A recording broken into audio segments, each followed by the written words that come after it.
I'll play some other way around. Okay, I'll do some other technique. I'll just reduce the surge so that started. Okay. So I'll be stimulating flexor digitorum profundus medial part, and this is the medial.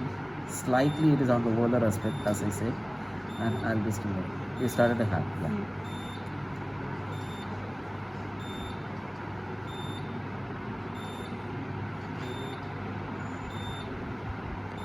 Yeah. As I told you that I am looking for the IPs to bend. Yeah, you can see here that the medial two fingers, the IPs, the distal IPs are actually bending. That means I am at the motor point. It is difficult to palpate because it's a tendons. All the tendons are actually running around. But if you look at just next to that your flexor carpi ulnaris, okay, you can actually feel, but again not that as good as my other flexor digitorum superficialis. This is very difficult to actually palpate exactly, but so I am dependent more on the function rather than the palpation, and you can see her IPs are actually distal IPs are moving. So this is the flexor digitorum profundus medial part. That's what I said, that this is the flexor carpi ulnaris bulk. So there's a 1/3, so I can know that this is the motor point, and my flexor carpi ulnaris finishes, the bulk finishes here. So where it emerges out, that can be the motor point for my flexor digitorum profundus medial portion. Now coming to the next part, this is now I'm coming for the hand portion. For the hand portion, you can still have the indifferent over the medial epicondyle, or if you want, you can move it to the wrist aspect. Both can be done, but the problem is if this is the shorter circuit, so I will be having selected stimulation of this, but this becomes a longer circuit, then the current actually flows through, then you will have issues of other muscles may work. Generally it doesn't happen in an ulnar nerve stimulation, but in a median nerve stimulation, yes. So it's up to us whether I want to have a short circuit. The length of the circuit should be a short or long. If I don't want to move the electrodes too many times, then better I can keep it over there. Now coming to here is when you are looking at this hypothenar, I'll be stimulating now hypothenar. Hypothenar basically has three muscles. That's your abductor digiti minimi. The abductor digiti minimi is actually from here, that is again from the pisiform to the proximal phalanx of the fifth finger. So when she is going to, can I ask you to spread the little finger, please? Yeah.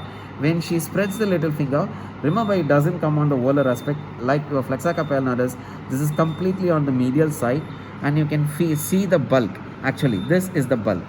I can show you. This is the, yeah. Can you please? When I resist her, you can see the bulk. So this is the bulk of the muscle, and the bulk ends here, and from here it becomes a tendon. So from here to here, and I'll be having the motor point here. Yes, please.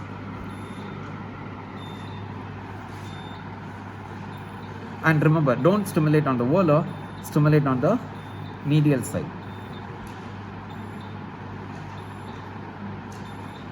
Once you get a current, please let me know.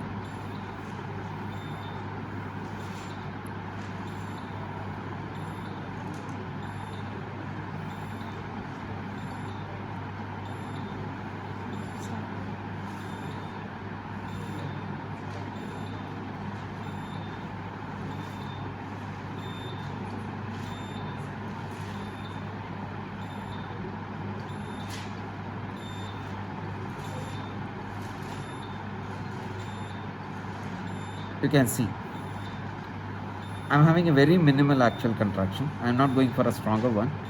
Okay, and you can see here. And if I want to confirm, I just drag it down. It is not working as good as the earlier one. I'm dragging back to the same position, and you can see it is actually now working nicely. Yes. And if I move here, it doesn't work again. So that's what I said, drag a little bit so that you can confirm the motor point. So the motor point of my flexor carpi ulnaris, abductor digiti minimi, is at this point. You can see, and you can palpate the muscle also, and you can see this is a very small muscle. So you can actually see the visible contraction. Now coming to the next point, this is of the hypothenaris flexor digiti minimi and opponens digiti minimi. Both in textbook, both has been given as a same motor point. Yes, the motor points may be close to each other, so they are at the same place, but I can still differentiate whether I am stimulating the flexor digiti minimi or I am stimulating the opponens digiti minimi. That I'll show you how that I can differentiate. The motor point is here. Again, the bulk is from here to here. So the muscle is from here to here, and the bulk is here, both the muscles. So I'll be stimulating here. Yes, so it's the 1/3 and 2/3 junction, or in a small muscle it is in the middle, I would say there.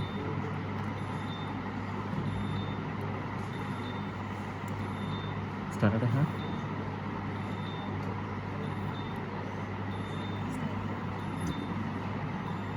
Yeah. You can see that the muscles are now working. Okay. So I'm just dragging around here and there to find out whether is there any different in motor point. Okay, yeah. So this is the area with the same intensity where I got the beta contraction. Okay, so this is. Now, how do I know that I am stimulating both or only one muscle? Is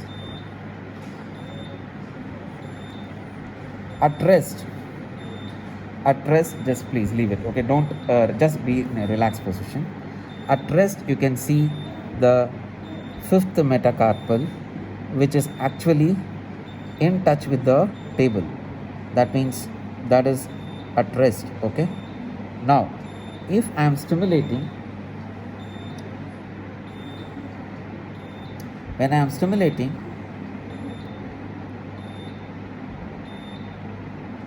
you can see now this has actually risen. You can see that there is a rise.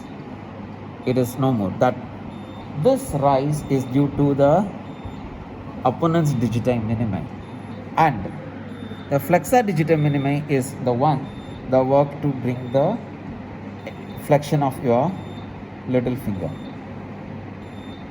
Okay, you can see that it is happening both. That's why I said the motor point are same, but am I stimulating? Though the motor point are same, but I can still differentiate by the action. I can differentiate that which muscle is working.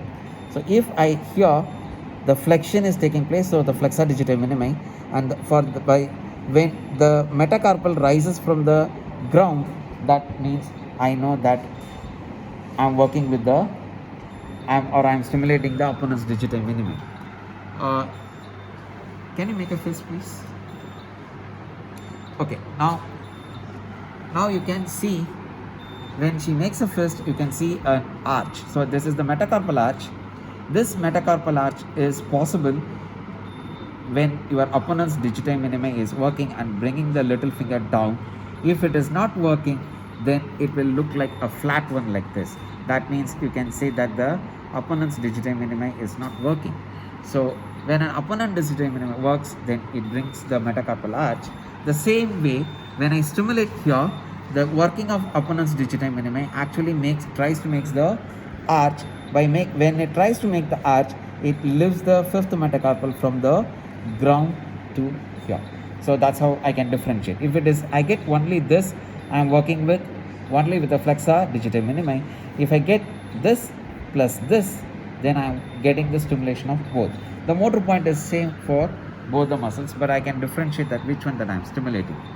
So this is for the hypothena. So abductor digiti minimi is here. Flexor and opponens digiti minimi is here on the palm, the thenar eminence, but at the palmar side. Then I will be stimulating the lumbricals. Lumbricals can be stimulated both in group or can be stimulated medial fibers alone.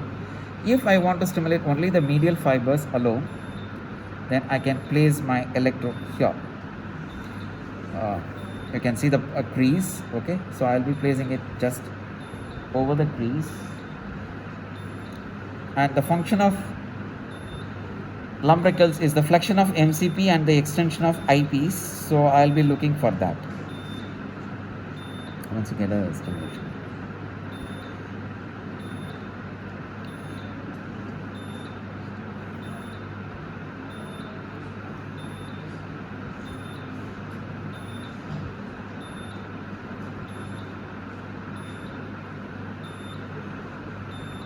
Yeah, you can see.